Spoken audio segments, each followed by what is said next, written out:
अध्याय 3 कर्मयोग। अर्जुन ने कहा, हे जनार्दन, हे केशव, यदि आप बुद्धि को सकाम कर्म से श्रेष्ठ समझते हैं तो फिर आप मुझे इस घोर युद्ध में क्यों लगाना चाहते हैं? आपके व्यामिश्रित उपदेशों से मेरी बुद्धि मोहित हो रही है। अतः कृपा करके निश्चय पूर्वक मुझे बताएं कि इनमें से मेरे लिए सर्वाधिक श्रेयस्कर क्या होगा। श्री भगवान ने कहा, हे निष्पाप अर्जुन, मैं पहले ही बता चुका हूं कि आत्म साक्षात्कार का प्रयत्न करने वाले दो प्रकार के पुरुष होते हैं। कुछ इसे ज्ञान योग द्वारा समझने का प्रयत्न करते हैं तो कुछ भक्तिमय सेवा के द्वारा। न तो कर्म से विमुख होकर कोई कर्मफल से छुटकारा पा सकता है और न केवल संन्यास से सिद्धि प्राप्त की जा सकती है। प्रत्येक व्यक्ति को प्रकृति से अर्जित गुणों के अनुसार विवश होकर कर्म करना पड़ता है। अतः कोई भी एक क्षण भर के लिए भी बिना कर्म किए नहीं रह सकता।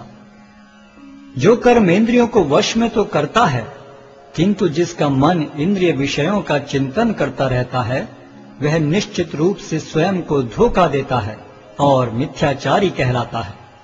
दूसरी ओर, यदि कोई निष्ठावान व्यक्ति अपने मन के द्वारा कर्मेंद्रियों को वश में करने का प्रयत्न करता है और बिना किसी आसक्ति के कर्मयोग प्रारंभ करता है, तो वह अति उत्कृष्ट है।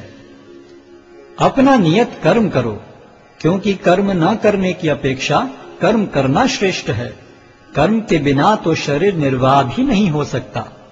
श्री विष्णु के लिए यज्ञ रूप में कर्म करना चाहिए, अन्यथा कर्म के द्वारा इस भौतिक जगत में बंधन उत्पन्न होता है। अतः हे कुंती पुत्र, उनकी प्रसन्नता के लिए अपने नियत कर्म करो। इस तरह तुम बंधन से सदा मुक्त रहोगे। सृष्टि के प्रारंभ में समस्त प्राणियों के स्वामी ने विष्णु के लिए यज्ञ सहित मनुष्यों तथा देवताओं की संततियों को रचा और उनसे कहा, तुम इस यज्ञ से सुखी रहो, क्योंकि इसके करने से तुम्हें सुखपूर्वक रहने तथा मुक्ति प्राप्त करने के लिए समस्त वांछित वस्तुएं प्राप्त हो सकेंगी। यज्ञों के द्वारा प्रसन्न होकर देवता तुम्हें भी प्रसन्न करेंगे और इस तरह मनुष्यों तथा देवताओं के मध्य सहयोग से सबों को संपन्नता प्राप्त होगी। जीवन की विभिन्न आवश्यकताओं की पूर्ति करने वाले विभिन्न देवता यज्ञ संपन्न होने पर प्रसन्न होकर तुम्हारी सारी आवश्यकताओं की पूर्ति करेंगे। किंतु जो इन उपहारों को देवताओं को अर्पित किए बिना भोगता है, वह निश्चित रूप से चोर है। भगवान के भक्त सभी प्रकार के पापों से मुक्त हो जाते हैं, क्योंकि वे यज्ञ में अर्पित किए भोजन प्रसाद को ही खाते हैं। अन्य लोग जो अपने इंद्रिय सुख के लिए भोजन बनाते हैं, वे निश्चित रूप से पाप खाते हैं। सारे प्राणी अन्न पर आश्रित हैं, जो वर्षा से उत्पन्न होता है। वर्षा यज्ञ संपन्न करने से होती है और यज्ञ नियत कर्मों से उत्पन्न होता है। वेदों में नियमित कर्मों का विधान है और ये वेद साक्षात श्री भगवान से प्रकट हुए हैं।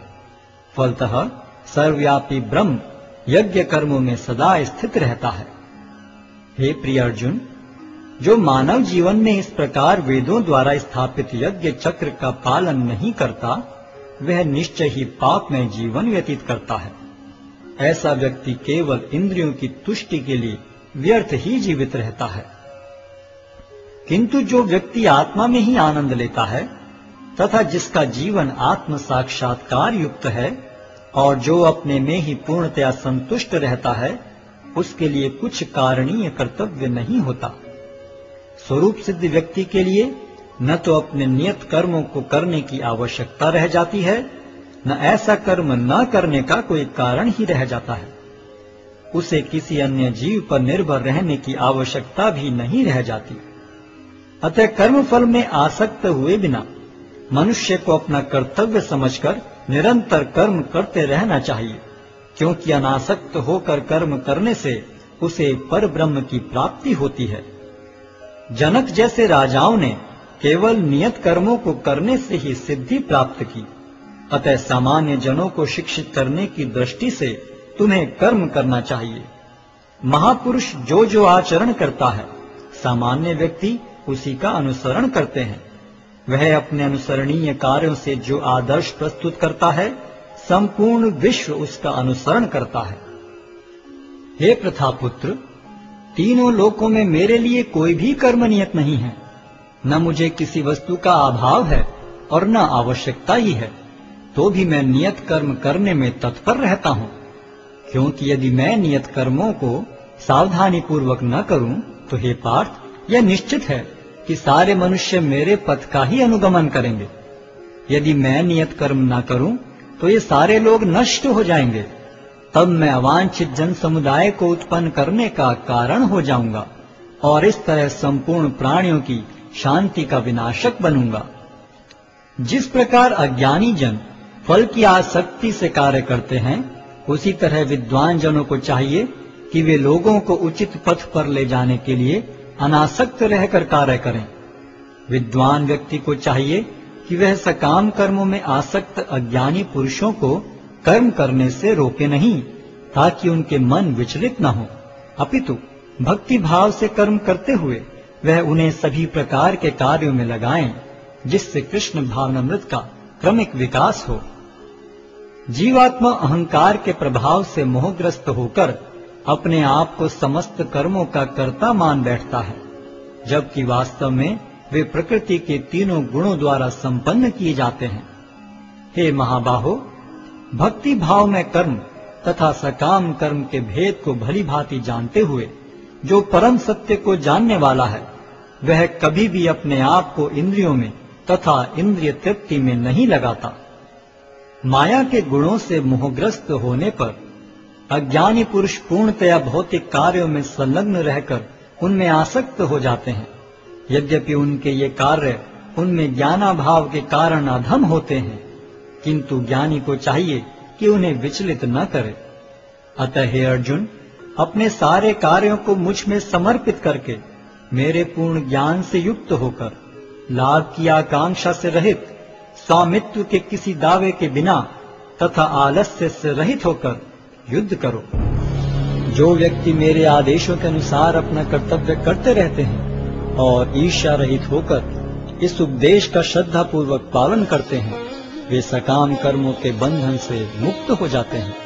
किंतु जो ईर्ष्यावश इन उपदेशों की उपेक्षा करते हैं और इनका पालन नहीं करते, उन्हें समस्त ज्ञान से रहित, दिग्भ्रमित तथा सिद्धि के प्रयासों में नष्ट भ्रष्ट समझना चाहिए। ज्ञानी पुरुष भी अपनी प्रकृति के अनुसार कार्य करता है, क्योंकि सभी प्राणी तीनों गुणों से प्राप्त अपनी प्रकृति का ही अनुसरण करते हैं।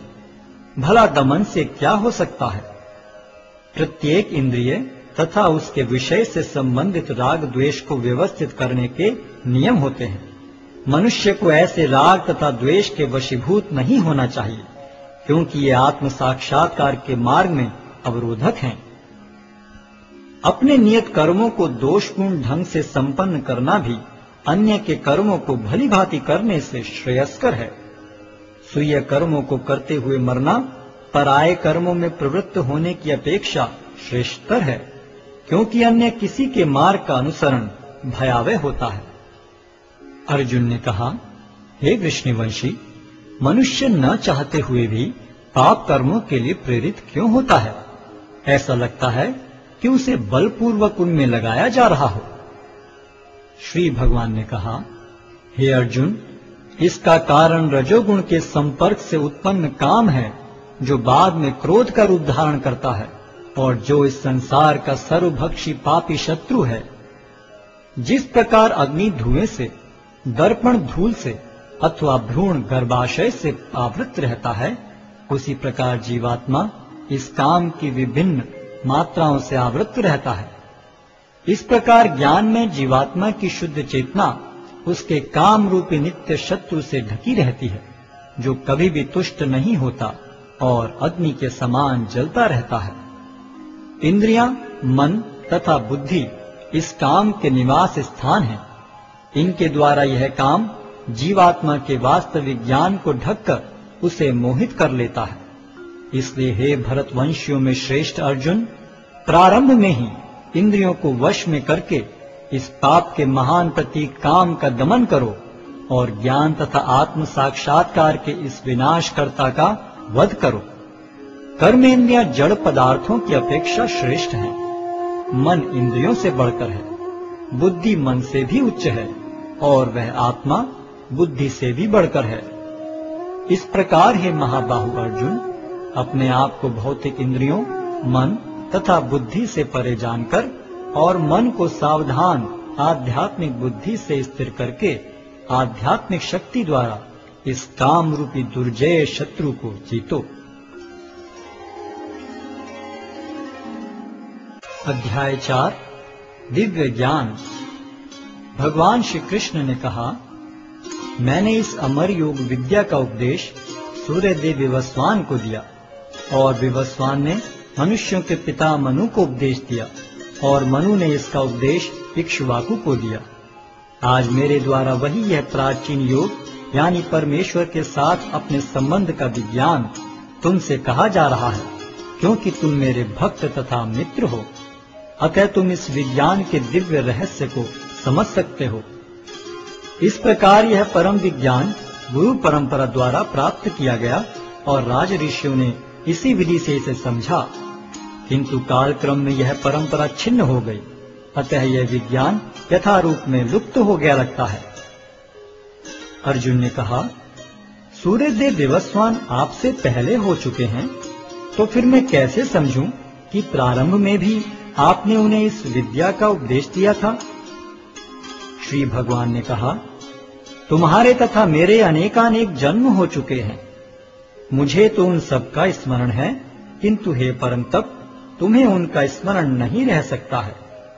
यद्यपि मैं अजन्मा तथा विनाशी हूँ और यद्यपि मैं समस्त जीवों का स्वामी हूँ, तो भी प्रत्येक युग में मैं अपने आदि दिव्य रूप में प्रकट होता हूँ।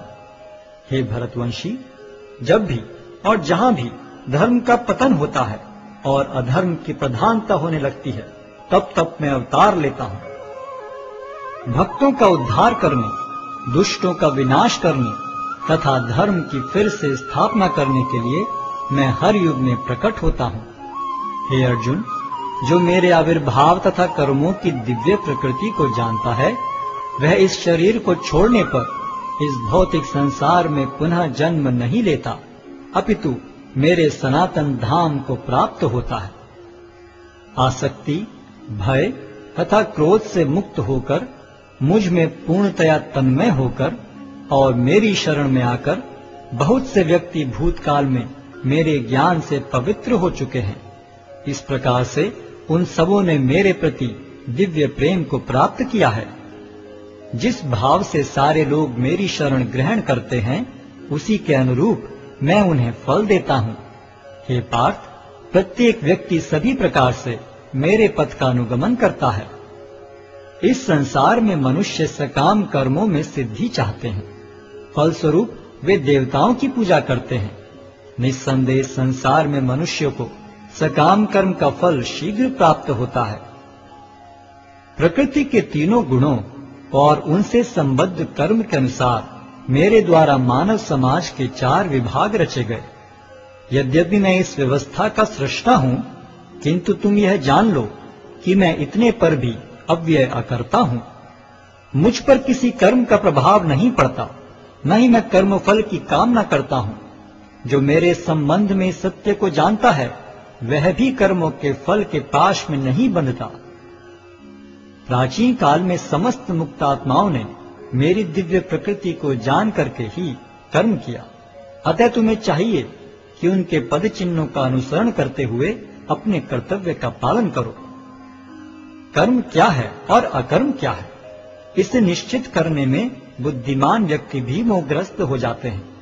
अतः मैं तुमको बताऊंगा कि कर्म क्या है, जिसे जानकर तुम सारे अशुभ से मुक्त हो सकोगे। कर्म की बारीकियों को समझना अत्यंत कठिन है। अतः मनुष्य को चाहिए कि वह यह ठीक से जाने कि कर्म क्या है, विकर्म क्या है और अकर्म क्या है। जो मनुष्य कर्म में अकर्म और अकर्म में कर्म देखता है, वह सभी मनुष्यों में बुद्धिमान है और सब प्रकार के कर्मों में प्रवृत्त रहकर भी दिव्य स्थिति में रहता है। जिस व्यक्ति का प्रत्येक प्रयास इंद्रिय तृप्ति की कामना से रहित होता है, उसे पूर्ण ज्ञानी समझा जाता है। उसे ही साधु पुरुष ऐसा करता कहते हैं जिसने पूर्ण ज्ञान की अग्नि से कर्म फलों को भस्मसात कर दिया है। अपने कर्म फलों की सारी आसक्ति को त्याग कर सदैव संतुष्ट तथा स्वतंत्र रहकर वह सभी प्रकार के कार्यों में व्यस्त रहकर भी कोई सकाम कर्म नहीं करता। ऐसा ज्ञानी पुरुष पूर्ण रूप से संयमित मन तथा बुद्धि से कार्य करता है, अपनी संपत्ति के सारे स्वामित्व को त्याग देता है और केवल शरीर निर्वाह के लिए कर्म करता है। इस तरह कार्य करता हुआ वह पाप रूपी फलों से प्रभावित नहीं होता है।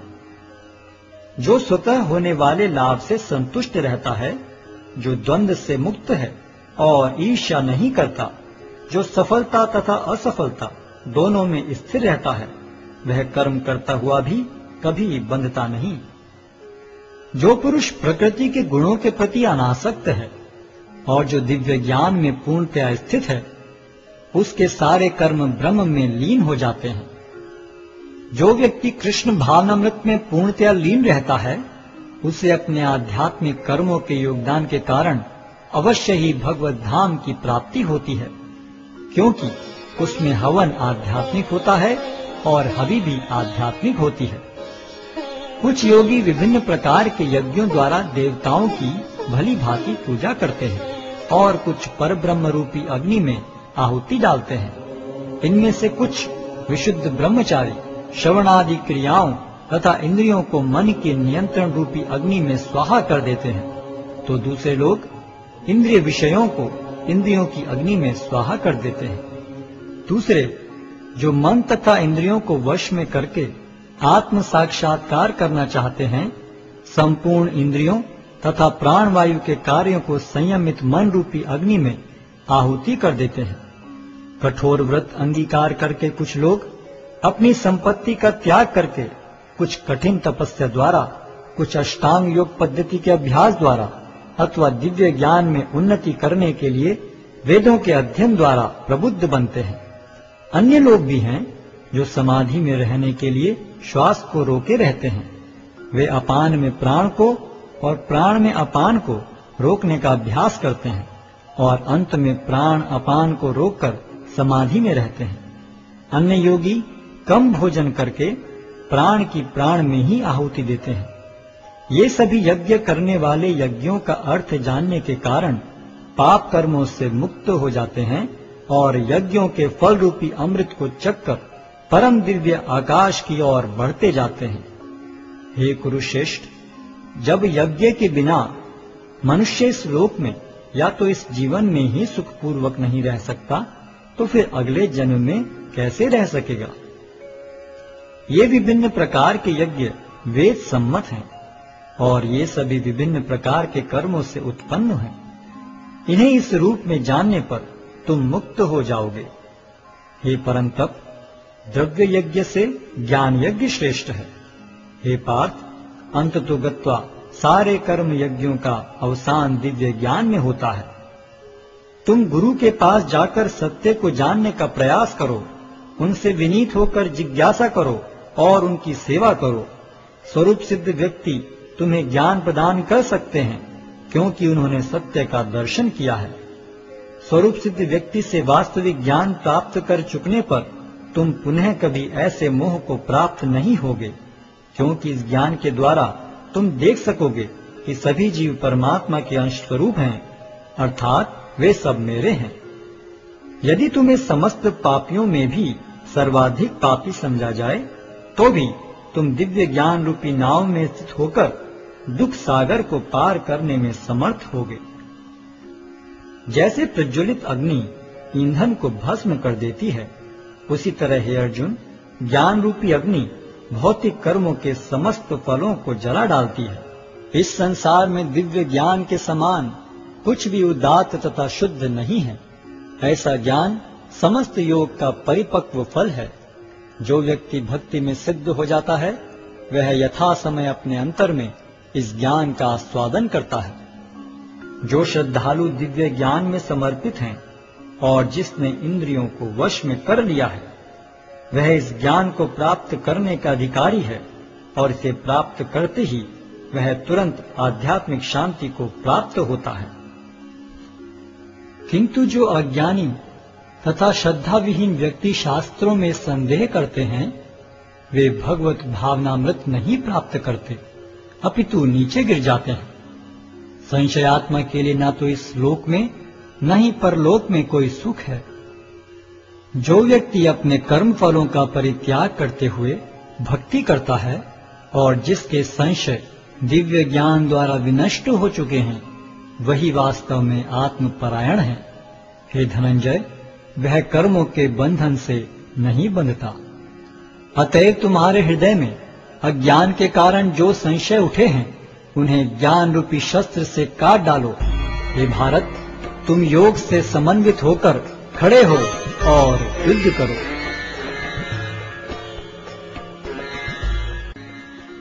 अध्याय 5 कर्मयोग, कृष्ण भावना भावित कर्म। अर्जुन ने कहा, हे कृष्ण, पहले आप मुझसे कर्म त्यागने के लिए कहते हैं और फिर भक्ति पूर्वक कर्म करने का आदेश देते हैं। क्या आप अब कृपा करके निश्चित रूप से मुझे बताएंगे कि इन दोनों में से कौन अधिक लाभप्रद है? श्री भगवान ने उत्तर दिया, मुक्ति के लिए तो कर्म का परित्याग तथा भक्ति में कर्म दोनों ही उत्तम हैं, किंतु इन दोनों में से कर्म के परित्याग से भक्ति युक्त कर्म श्रेष्ठ है।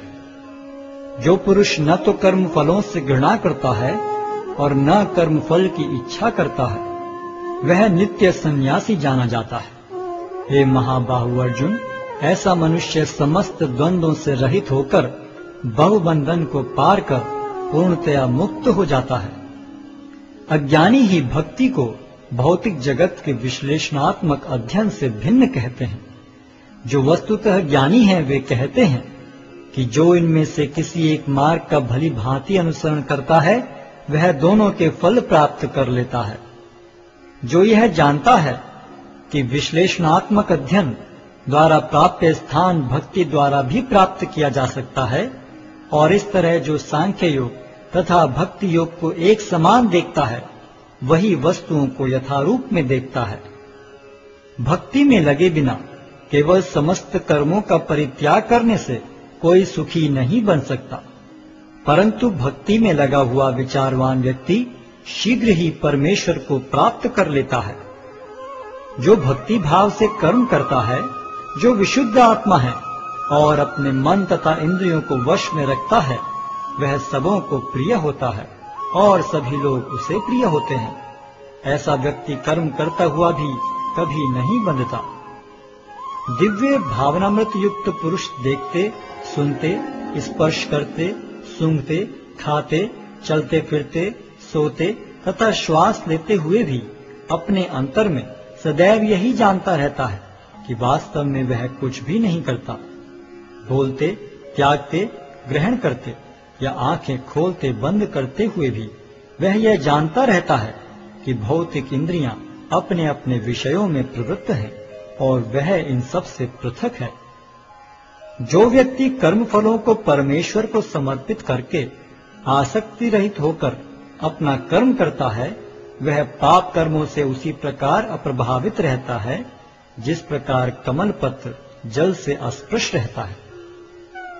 योगी जन आसक्ति रहित होकर शरीर, मन, बुद्धि तथा इंद्रियों के द्वारा भी केवल शुद्धि के लिए कर्म करते हैं। निश्चल भक्त शुद्ध शांति प्राप्त करता है, क्योंकि वह समस्त कर्मफल मुझे अर्पित कर देता है। किंतु जो व्यक्ति भगवान से युक्त नहीं है और जो अपने श्रम का फल कामी है, वह बंध जाता है। जब देहधारी जीवात्मा अपनी प्रकृति को वश में कर लेता है और मन से समस्त कर्मों का परित्याग कर देता है, तब वह 9 द्वारों वाले नगर में बिना कुछ किए कराए सुखपूर्वक रहता है। शरीर रूपी नगर का स्वामी देहधारी जीवात्मा न तो कर्म का सृजन करता है, न लोगों को कर्म करने के लिए प्रेरित करता है, न ही कर्म फल की रचना करता है। यह सब तो प्रकृति के गुणों द्वारा ही किया जाता है। परमेश्वर न तो किसी के पापों को ग्रहण करता है न पुण्यों को, किंतु सारे देहधारी जीव उस अज्ञान के कारण मोहग्रस्त रहते हैं जो उनके वास्तविक ज्ञान को आच्छादित किए रहता है। किंतु जब कोई उस ज्ञान से प्रबुद्ध होता है जिससे अविद्या का विनाश होता है, तो उसके ज्ञान से सब कुछ उसी तरह प्रकट हो जाता है जैसे दिन में सूर्य से सारी वस्तुएं प्रकाशित हो जाती हैं। जब मनुष्य की बुद्धि, मन, श्रद्धा तथा शरण सब कुछ भगवान में स्थिर हो जाते हैं, तभी वह पूर्ण ज्ञान द्वारा समस्त कलमश से शुद्ध होता है और मुक्ति के पथ पर अग्रसर होता है। विनम्र साधु पुरुष अपने वास्तविक ज्ञान के कारण एक विद्वान तथा विनीत ब्राह्मण, गाय, हाथी, कुत्ता तथा चांडाल को समान दृष्टि से देखते हैं। जिनके मन एकत्व तथा समता में स्थिर हैं, उन्होंने जन्म तथा मृत्यु के बंधनों को पहले ही जीत लिया है। वे ब्रह्म के समान निर्दोष हैं और सदा ब्रह्म में ही स्थित रहते हैं।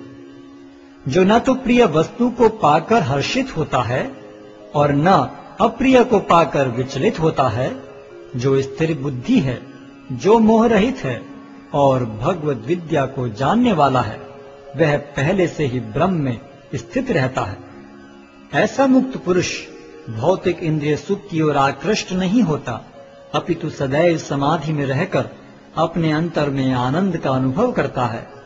इस प्रकार स्वरूप सिद्ध व्यक्ति पर ब्रह्म में एकाग्र चित्त होने के कारण असीम सुख भोगता है। बुद्धिमान मनुष्य दुख के कारणों में भाग नहीं लेता, जो कि भौतिक इंद्रियों के संसर्ग से उत्पन्न होते हैं। हे कुंती पुत्र, ऐसे भोगों का आदि तथा अंत होता है, अतः चतुर व्यक्ति उनमें आनंद नहीं लेता। यदि इस शरीर को त्यागने के पूर्व कोई मनुष्य इंद्रियों के वेगों को सहन करने तथा इच्छा एवं क्रोध के वेग को रोकने में समर्थ होता है, तो वह इस संसार में सुखी रह सकता है। जो अंतःकरण में सुख का अनुभव करता है, जो कर्मठ है और अंतःकरण में ही रमण करता है तथा जिसका लक्ष्य अंतर्मुखी होता है, वह सचमुच पूर्ण योगी है। वह पर ब्रह्म में मुक्ति पाता है और अंततोगत्वा ब्रह्म को प्राप्त होता है। जो लोग संशय से उत्पन्न होने वाले द्वैत से परे हैं, जिनके मन आत्म साक्षात्कार में रत हैं, जो समस्त जीवों के कल्याण कार्य करने में सदैव व्यस्त रहते हैं और जो समस्त पापों से रहित हैं, वे ब्रह्म निर्वाण को प्राप्त होते हैं। जो क्रोध तथा समस्त भौतिक इच्छाओं से रहित हैं, जो स्वरूप सिद्ध आत्म संयमी हैं और संसिद्धि के लिए निरंतर प्रयास करते हैं, उनकी मुक्ति निकट भविष्य में सुनिश्चित है। समस्त इंद्रिय विषयों को बाहर करके, दृष्टि को बाहों के मध्य में केंद्रित करके, प्राण तथा पान वायु को नथुनों के भीतर रोककर और इस तरह मन, इंद्रियों तथा बुद्धि को वश में करके जो मोक्ष को लक्ष्य बनाता है, वह योगी इच्छा, भय तथा क्रोध से रहित हो जाता है। जो निरंतर इस अवस्था में रहता है, वह अवश्य ही मुक्त है। मुझे समस्त यज्ञों तथा तपस्याओं का परम भोक्ता, समस्त लोकों तथा देवताओं का परमेश्वर एवं समस्त जीवों का उपकारी एवं हितैषी जानकर मेरे भावनामृत से पूर्ण पुरुष भौतिक दुखों से शांति लाभ करता है।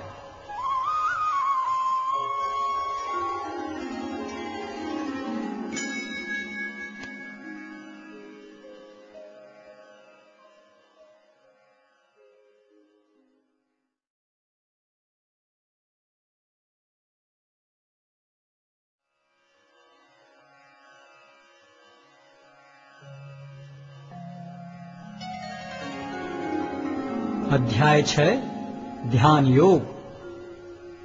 श्री भगवान ने कहा, जो पुरुष अपने कर्म फल के प्रति अनासक्त है और जो अपने कर्तव्य का पालन करता है, वही सन्यासी और असली योगी है। वह नहीं जो न तो अग्नि जलाता है और न कर्म करता है। हे पांडुपुत्र, जिसे सन्यास कहते हैं, उसे ही तुम योग अर्थात पर ब्रह्म से युक्त होना जानो, क्योंकि इंद्रिय तृप्ति के लिए इच्छा को त्यागे बिना कोई कभी योगी नहीं हो सकता। अष्टांग योग के नवसाधक के लिए कर्म साधन कहलाता है और योग सिद्ध पुरुष के लिए समस्त भौतिक कार्यकलापों का परित्याग ही साधन कहा जाता है। जब कोई पुरुष समस्त भौतिक इच्छाओं का त्याग करके न तो इंद्रिय तृप्ति के लिए कार्य करता है और न सकाम कर्मों में प्रवृत्त होता है, तो वह योगारूढ़ कहलाता है। मनुष्य को चाहिए कि अपने मन की सहायता से अपना उद्धार करे और अपने को नीचे न गिरने दे। यह मनबद्ध जीव का मित्र भी है और शत्रु भी। जिसने मन को जीत लिया है उसके लिए मन सर्वश्रेष्ठ मित्र है, किंतु जो ऐसा नहीं कर पाया उसके लिए मन सबसे बड़ा शत्रु बना रहेगा।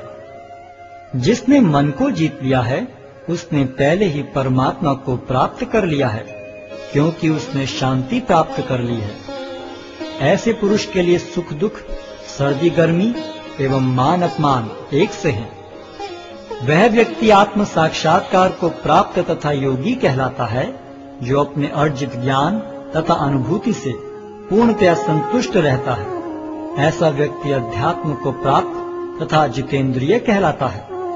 वह सभी वस्तुओं को, चाहे वे कंकड़ हों, पत्थर हों या कि सोना, एक समान देखता है। जब मनुष्य निष्कपट हितैषियों, प्रिय मित्रों, तटस्थों, मध्यस्थों, ईश्वालुओं, शत्रुओं तथा मित्रों, पुण्यात्माओं एवं पापियों को समान भाव से देखता है, तो वह और भी उन्नत माना जाता है। योगी को चाहिए कि वह सदैव अपने शरीर, मन तथा आत्मा को परमेश्वर में लगाए, एकांत स्थान में रहे और बड़ी सावधानी के साथ अपने मन को वश में करे। उसे समस्त आकांक्षाओं तथा संग्रह भाव की इच्छाओं से मुक्त होना चाहिए। योगाभ्यास के लिए योगी एकांत स्थान में जाकर भूमि पर कुशा बिछा दे और फिर उसे मृगछाला से ढके तथा ऊपर से मुलायम वस्त्र बिछा दे। आसन न तो बहुत ऊंचा हो न बहुत नीचा, यह पवित्र स्थान में स्थित हो।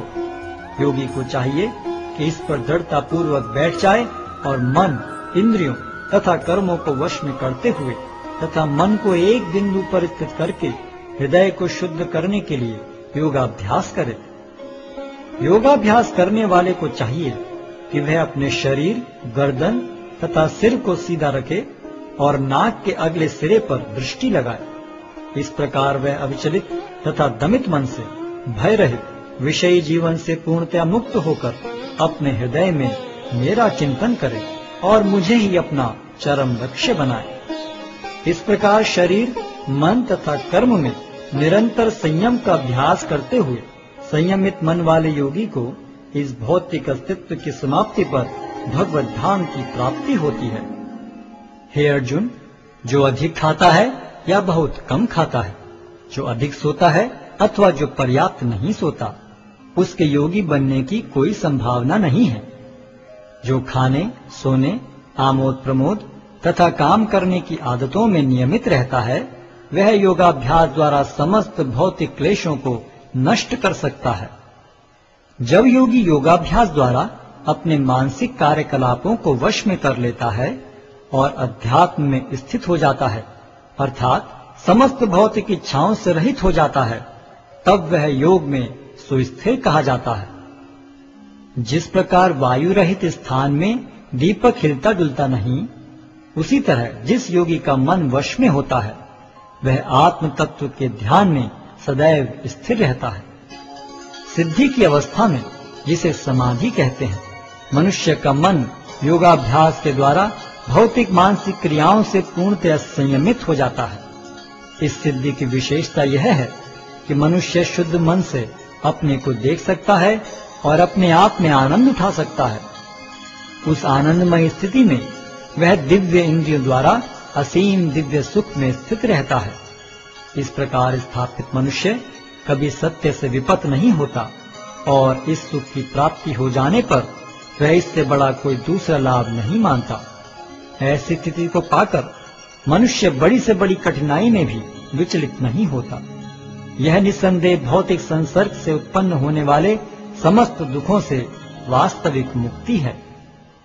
मनुष्य को चाहिए कि संकल्प तथा श्रद्धा के साथ योगाभ्यास में लगे और पथ से विचलित न हो। उसे चाहिए कि मनोधर्म से उत्पन्न समस्त इच्छाओं को निरपवाद रूप से त्याग दे और इस प्रकार मन के द्वारा सभी ओर से इंद्रियों को वश में करे। धीरे धीरे क्रमशः पूर्ण विश्वास पूर्वक बुद्धि के द्वारा समाधि में स्थित होना चाहिए और इस प्रकार मन को आत्मा में ही स्थित करना चाहिए और अन्य कुछ भी नहीं सोचना चाहिए। मन अपनी चंचलता तथा अस्थिरता के कारण जहां कहीं भी विचरण करता हो, मनुष्य को चाहिए कि उसे वहां से खींचे और अपने वश में लाए। जिस योगी का मन मुझ में स्थिर रहता है, वह निश्चय ही दिव्य सुख की सर्वोच्च सिद्धि प्राप्त करता है। वह रजोगुण से परे हो जाता है। वह परमात्मा के साथ अपनी गुणात्मक एकता को समझता है और इस प्रकार अपने समस्त विगत कर्मों के फल से निवृत्त हो जाता है।